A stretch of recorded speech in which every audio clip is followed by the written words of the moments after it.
আৰক্ষীৰ শক্তি কমিছে বাৰে বাৰে পলাই ধৰি অনা আসামী পলাইছিলি কেলে যোৰহাটত পুনৰ আৰক্ষীৰ গাড়ীৰ পৰা পলাল ড্ৰাগছ আসক্ত যুৱক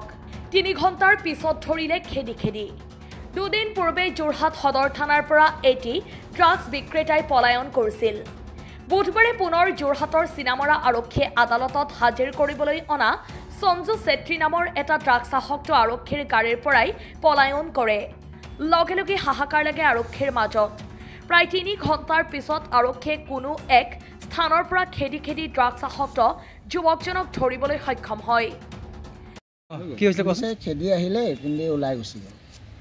অসম পুলিচে খেদি আহিছে অসম পুলিচে খেদি আহিলে এপিন্দি বাঁহগছজোপা চাইডেদি ওলাই গৈছে চুৰু দেখিছা তুমি দেখিছা সেই পলাই যোৱা দেখিছা মানে চুৰ আগে আগে পুলিচ পিছে পিছে পুলিচ পিছে চুৰ আগে আগে পুলিচ পিছে এনে কিবা হৈছে বুলি গম পাইছা নেকি ন কিবা এটা হৈছে বুলি গম পোৱাৰ কাৰণে এপিন্দি পলাইছে আৰু আমি দেখোঁতেতো ধৰিবই পাৰিলোঁ ধৰি পাৰিছা ন যোৰহাটৰ পৰা পৰাণ মেধি ৰিপৰ্ট অসম টাইম